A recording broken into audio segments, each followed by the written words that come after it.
What is your main takeaway on this story right now? What would the FBI be looking at right now? Good morning, ma'am. I think the priority one are these backpacks and these pieces of evidence that we've seen in that video. Likely the FBI's Phoenix division is in contact with big box stores and retailers in that area and with their corporate security offices to see exactly who may have purchased these types of items in the past several weeks, and particularly of interest if they purchased 2 or 3 things together, if they purchased a ski mask together, if they purchased a backpack together. That's going to help investigators even narrow it down.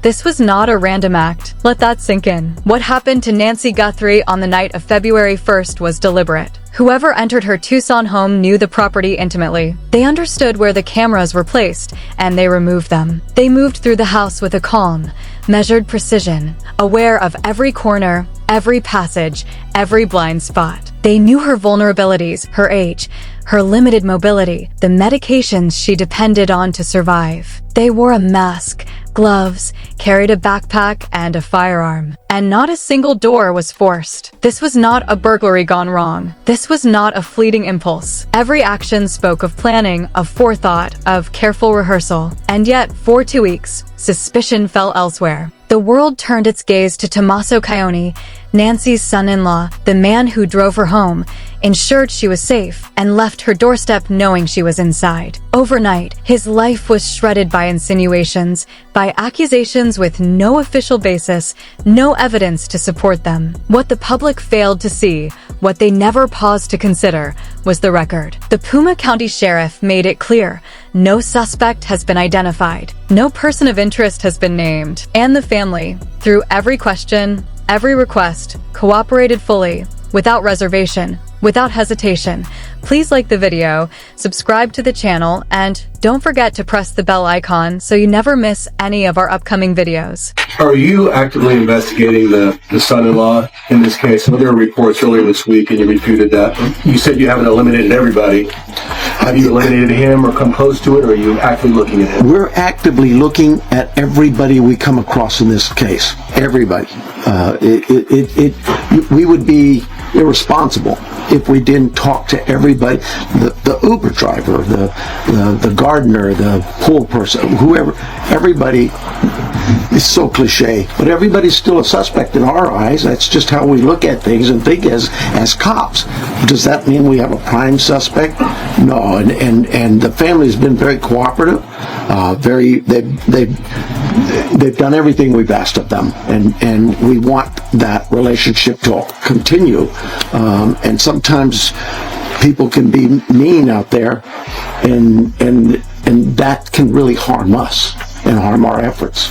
Did you find blood? The FBI described the figure captured on the doorbell camera as a man, roughly 5 feet 9 inches to 5 feet 10 inches of average build. DNA recovered at Nancy Guthrie's home did not belong to her, nor to anyone close to her. That evidence does not point toward Tommaso Caione, but it points to something no less unsettling. Whoever entered her home possessed an intimate understanding of her life, her routines, her vulnerabilities. That knowledge does not come from a stranger. It comes from proximity, from connection, from being close enough to observe, to learn, to move through someone's world without ever raising suspicion. Please like the video, subscribe to the channel, and don't forget to press the bell icon so you never miss any of our upcoming videos. When investigators begin to examine the people surrounding Tommaso Caione, not him, but his wider circle, they encounter questions that have long gone unasked, shadows in the story that the public has yet to acknowledge. Before we look at the crime itself, it is essential to understand who was taken. Nancy Ellen Long was not merely a missing person. She was a life, 84 years in the making. Born in Fort Wright, Kentucky, in 1942,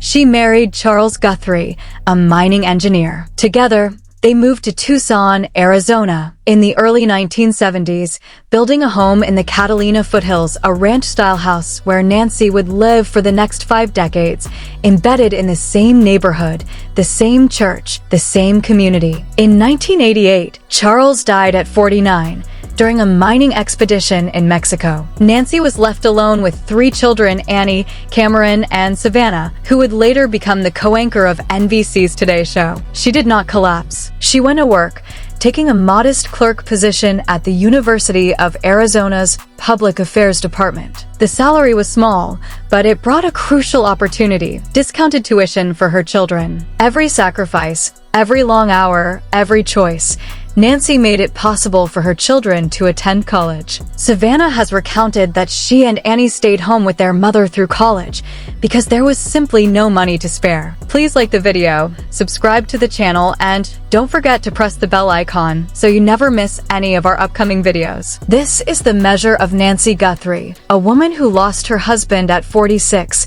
who raised her children on a university clerk's salary, and whose efforts shaped 3 remarkable lives. Annie became a poet, jeweler, and educator. Cameron, an F-16 fighter pilot. Savannah, a journalist recognized across the nation. Nancy built that. By 2026, she was 84. She had limited mobility but remained mentally sharp. The sheriff described her as sharp as an attack, with no cognitive decline, no confusion, no dementia. Independent, engaged, a presence in her community. She attended St. Philip's in the Hills Episcopal Church every Sunday. Neighbors played games with her. She was someone whose absence would be noticed immediately. The home she had maintained for decades, bought with Charles in 1985 and now valued at over $1 million, had witnessed holidays, dinners, milestones, and quiet domestic life that held a family together. Please like the video, subscribe to the channel, and don't forget to press the bell icon so you never miss any of our upcoming videos. And on the night of January 31st, 2026, someone entered that life and fractured it. It was a normal Saturday evening. At 5:32 p.m., Nancy left her home in an Uber, heading to her daughter Annie's house. For miles away, dinner had been planned. Games, conversation, quiet laughter, the rhythms of family life. Tommaso Caioni, her son-in-law, was there hosting. Nancy was safe, surrounded by the people she trusted. And yet, as the night wore on, what would unfold would shatter that trust and leave a void that no one would fill easily. At 9:48 p.m., Tommaso Caioni drove Nancy home. He ensured she entered safely. The garage door opened. 2 minutes later, it closed. Routine, familiar. Then silence. No calls, no messages, no signal of distress. She was home, alone. For hours, nothing stirred. Then at 1:47 a.m., the first irregularity appeared. Nancy's Google Nest doorbell camera disconnected. It was not a remote glitch. The device had been physically removed from the wall. Someone had been at her front door in the dead of night, dismantling the safeguards meant to protect her. By 2:12 a.m., the camera software recorded movement, though no footage could be immediately accessed. Investigators would later spend days with the FBI's Operational Technology Division, recovering corrupted data. What they uncovered would become the case's most crucial evidence. But at that moment, the world still assumed everything was normal. Nancy was expected at church that morning. She did not arrive. Concerned, a member of her congregation reached out to the family. By 11:56 a.m., relatives had arrived at her home. By 12:03 p.m., 911 was called. Somewhere between the camera's disconnection and the first light of day, Nancy Guthrie was taken. What remained behind turned a routine welfare check into a criminal investigation within minutes. Please like the video, subscribe to the channel, and don't forget to press the bell icon so you never miss any of our upcoming videos. Deputies from the Puma County Sheriff's Department described the scene as immediately alarming, inconsistent with a voluntary absence. Blood marked the threshold. Forensic testing confirmed it was Nancy's. Media footage captured what appeared to be a trail leading from the doorway. The sheriff declined to detail the extent of her injuries, but the presence of her DNA made clear she had been harmed in her own home. Her personal effects remained untouched: phone, wallet, daily medication, the very essentials that sustained her life. For an 84-year-old woman, leaving without such necessities is unthinkable. The doorbell camera was gone, yet not all the surveillance had been compromised. Additional cameras had been tampered with. Whoever had entered Nancy's home had targeted the security system intentionally, with knowledge of its placement and purpose. Gloves were recovered. sent for DNA analysis. Other items were collected but not publicly disclosed. There was no suggestion of a threat to the broader community. This was personal. It was deliberate. There were no signs of forced entry, no broken windows, no kicked doors, no pried locks. The possibilities narrow. Either someone held a key or Nancy herself opened the door. At nearly 2 a.m., an 84-year-old woman with limited mobility opens her front door. For whom? Someone she knew, someone she trusted, someone whose presence did not alarm her, or someone she never saw at all. Please like the video, subscribe to the channel, and don't forget to press the bell icon so you never miss any of our upcoming videos. This was not a stranger. This was someone who had been inside her home before, who knew the layout, the cameras, her vulnerabilities. Someone who arrived prepared, mask, gloves, firearm, backpack. Someone who had done their homework long in advance. And for 2 weeks, the world fixated on one man, Tommaso Caione. Wrongly, accusations spread before any official investigation had identified a suspect. On February 4th, a single unnamed source suggested Tommaso as a prime suspect on a podcast. Within hours, his name appeared everywhere: forums, comment sections, cable news tickers. Without verification, false claims followed. Allegations of gambling debt, fabricated documents, all debunked. Legal experts confirmed that a power of attorney circulating online was routine, granting any authority over Tommaso's own affairs, not Nancy's. None of it had any bearing on the investigation. Yet the tide of public judgment had already surged. Here is what is verifiable. Tommaso Caione, 50 years old, born in San Giovanni Valdo, Tuscany, Italy, moved to the United States in 2006. He has lived in Tucson for nearly 20 years, a 6th grade science and AP biology teacher, a musician, a poet, a student of lizards, a husband. On the night in question, he hosted his mother-in-law for dinner. He drove her home, ensured she entered safely. Then he went home. That is the verified timeline. That is the record the sheriff confirmed. Please like the video, subscribe to the channel, and don't forget to press the bell icon so you never miss any of our upcoming videos. The Puma County Sheriff's Department issued a formal statement. No suspect, no person of interest had been identified. Detectives were continuing to speak with anyone who may have had contact with Nancy Guthrie. Forensic results were still pending. Public speculation, the sheriff noted, was irresponsible. Sheriff Nanos went further. The Guthrie family, he said, had cooperated fully. Every request, every question, every procedure. You cannot accuse people of a horrific crime without facts, he emphasized. Annie had raised no alarm, nothing unusual about her mother on the night she last saw her. The physical evidence offered its own, chilling clarity. The FBI described the figure captured on the doorbell camera as male, 5'9" to 5'10", of average build. DNA recovered at the property did not belong to Nancy, nor anyone close to her. SWAT raids on February 13th were executed at a residence 2 miles from her home, unconnected to Tommaso Caione or the Guthrie family. Multiple people were detained and released. None of them were Tommaso, yet the public had already convicted him. The evidence did not. And here is the unsettling part. If it was not Tommaso, then the person who entered Nancy's home had an intimate understanding of it, knowledge that could only come from proximity, from being close enough to observe, to visit, to learn every routine and every vulnerability. The implications are stark. The real suspect may still be free. Please like the video, subscribe to the channel, and don't forget to press the bell icon so you never miss any of our upcoming videos. On February 10th, the FBI released still images from Nancy's Google Nest camera. The footage showed an armed figure at her front door in the early hours of February 1st. A ski mask obscured the face, gloves covered the hands. A holstered pistol was visible. The individual carried a flashlight in their mouth to keep their hands free, and a black backpack slung across their body. In one frame, the figure stared directly into the camera, then attempted to block it with a gloved hand. When that failed, they tore a plant from Nancy's garden and wedged it before the lens. Methodical, controlled, unhurried. FBI Director Kash Patel confirmed that agents spent days recovering corrupted, inaccessible footage from the camera's memory. The camera had been physically removed, yet its data survived. Forensic analysis described the suspect as male, average build, carrying a 25-liter Ozark Trail backpack sold exclusively at Walmart. Agents observed one detail that stood out. The suspect appeared very comfortable on the property. Not the caution of a stranger, the ease of someone who had been there before. Former FBI Supervisory Special Agent and profiler Jim Clementi noted a possible tattoo on the suspect's right wrist, potentially a critical identifier. If recognized by someone in the Tucson community, the case could break open. Nancy Guthrie was in her home, her most secure environment. For an offender, that represented the highest risk. The crime required precision, planning, and extraordinary motivation. Whether the intent was ransom, revenge, ideology, or something darker, the risk undertaken speaks to a level of purpose far beyond opportunism. Investigators asked neighbors within a 2-mile radius to review security footage,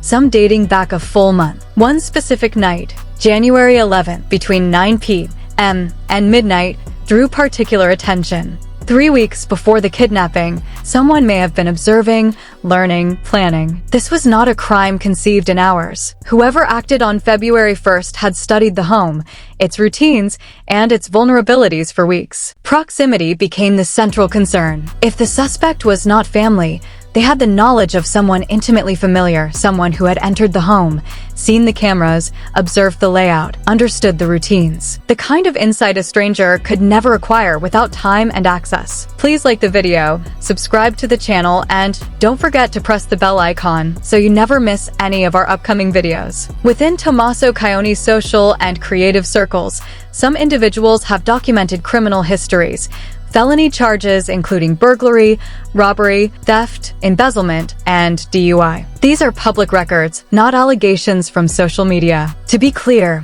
a criminal record does not make someone guilty of this crime. But in an investigation centered on proximity and knowledge, these past convictions become context for leads, not verdicts. Online observers have drawn comparisons between the masked figure in the FBI footage and certain individuals connected to Nancy's wider circle, body build, facial hair, even the possible wrist tattoo noted by Jim Clementi. Whether these observations hold under forensic scrutiny is for the FBI to determine. The evidence suggests a pattern: comfort on the property, knowledge of routines, and familiarity that points away from family and toward someone within her orbit. By the second week of February, the investigation accelerated. On February 6th, federal authorities arrested 42-year-old Derek Kella from Hawthorne, California, for sending fake ransom demands to the Guthrie family. He had exploited the family's suffering for money through anonymous messages demanding millions in Bitcoin. He had no contact with Nancy. He was an opportunist. Arrested, charged, and later released pending trial. Please like the video, subscribe to the channel, and don't forget to press the bell icon so you never miss any of our upcoming videos. February 10th brought the release of the doorbell footage. Tips flooded the FBI, over 13,000 to the agency,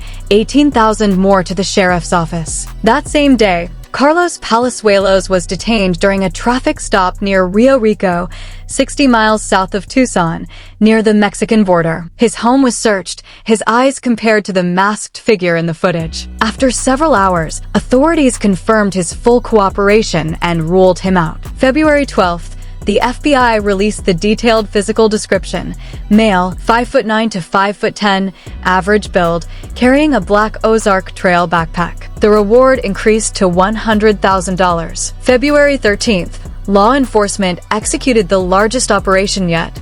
SWAT and forensic teams descended on a residence 2 miles from Nancy's home. Roads were closed for hours. Multiple people were detained at separate locations. Vehicles were seized. The operation was intense, but no connection to Tommaso. The public's focus remained fixed on him, yet the investigation was moving in a different direction entirely. All individuals detained during these operations were eventually released. No charges were filed. The sheriff's office confirmed that the activity was connected to the Guthrie investigation, but said the FBI requested no further information be released. On February 14th, a second man was detained and subsequently released following a federal search in the same neighborhood. Sheriff Nanos reminded reporters, no one is fully cleared until there is an arrest. Please like the video, subscribe to the channel, and don't forget to press the bell icon so you never miss any of our upcoming videos. Meanwhile, the FBI deployed its most specialized tools, a cellular analysis survey team,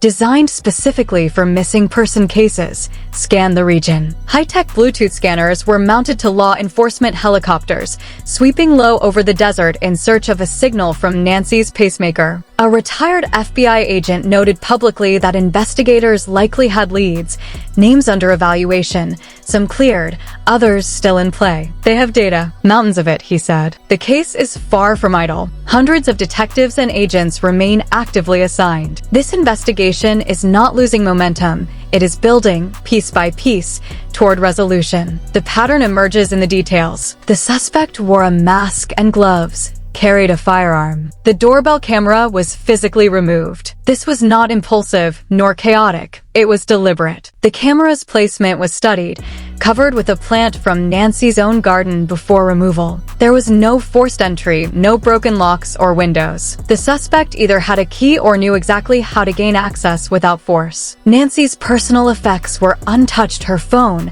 her wallet, her daily medication. Whoever came was focused entirely on her. Please like the video, subscribe to the channel, and don't forget to press the bell icon so you never miss any of our upcoming videos. Investigators requested neighborhood surveillance going back a month, specifically highlighting a single night 3 weeks prior to the abduction. That focus suggests the suspect was observing, learning, waiting. On the night of February 1st, the FBI noted the individual moved through the property with comfort, not haste, not panic, but a quiet assurance that comes from familiarity. You do not move like that in a place you have never been. When these details are layered together, the profile becomes clear. DNA at the scene does not match family. The suspect's physical description does not match Tommaso Cioni. SWAT raids targeted locations unconnected to the Guthrie family. Yet, the person who committed this act clearly understood Nancy's home, her routines, her vulnerabilities. They had access, but were not insiders. They were close enough to learn, distant enough that their DNA left no trace beyond what was collected. This is the paradox at the heart of the case.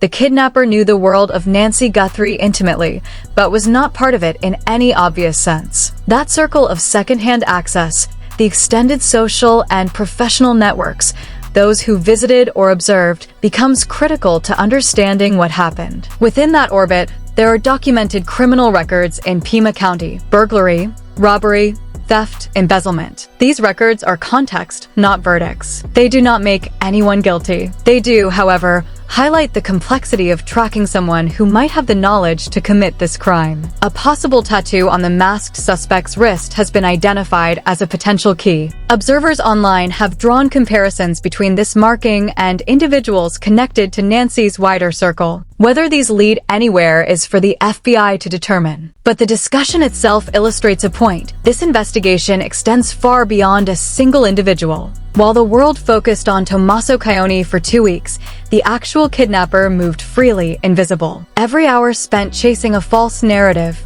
every rumor, every manufactured story, every viral post, was time the real offender did not need to fear. This was premeditated. Every sign indicates it. Misdirection may not have been accidental.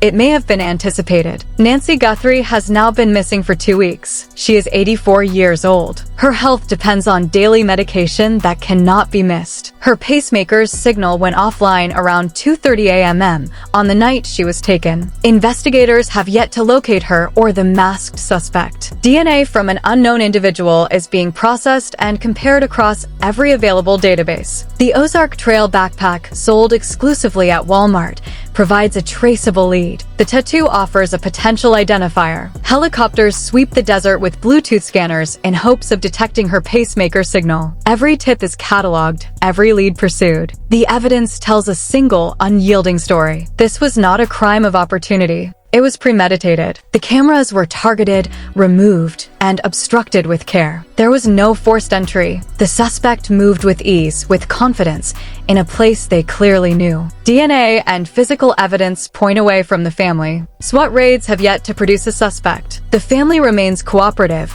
pleading publicly for their mother's return. The truth is both clear and haunting. Someone, somewhere, used knowledge of Nancy Guthrie's life and home to take her. They anticipated suspicion falling elsewhere. They had time to cover tracks, to remain unseen, to watch the world focus on the wrong person. And while the public chased a false narrative, Nancy remained missing. The FBI continues to investigate. The reward stands at $100,000. Tips can be submitted anonymously. Residents in a 2-mile radius are asked to check any cameras, home, dash, doorbell, anything that might have captured a single detail. That detail, however small, could be the one that breaks the case. This is the story as it stands. Nancy Guthrie is missing. Her family searches. Investigators work tirelessly. The suspect remains unknown, but not beyond reach. Every piece of evidence points to preparation, intent, and a person who knew this home, this life, intimately. It is time to set aside rumor,